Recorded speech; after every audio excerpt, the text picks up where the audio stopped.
Yo, I'm DJ McCullough from the south side of Chicago. Now I reside in South Dakota, Sioux Falls. In Chicago, I was raised around a lot of violence, so I had to survive in the heat. And with that in mind, I just, surviving in the heat, I had to find an outlet. I had to find an expression for myself. When it first started, it just started like with my mother, with coloring books. She used to teach me how to color the outside lines bold and the inside lines really light. Art means love. Art means,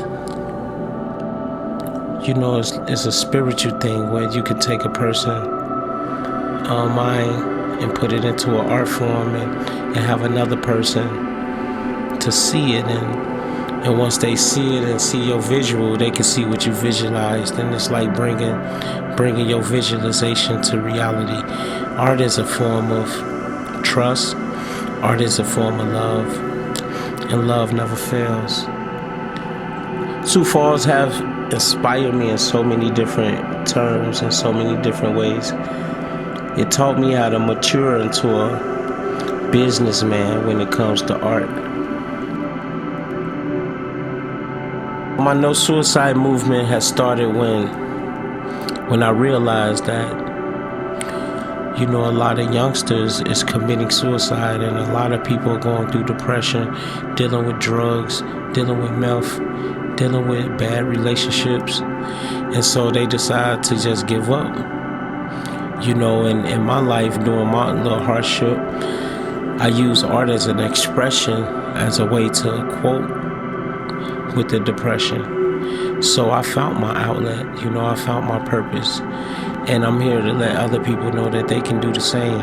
They can use, I call it math, music, art, fashion, and food, and that's spiritual food. You can use this formula to decrease suicide. No suicide has affected me, because I had a lot of people in my life who has committed suicide, and I just was like, you have something to live for. And plus my mother, rest in peace. My mother told me to let these people know that they got something to live for. Some of the things I plan on accomplishing, I plan on getting into the school systems and doing a lot of artwork for the school systems, doing influential faces for the school systems so they can have that education, so I can leave my mark upon the world.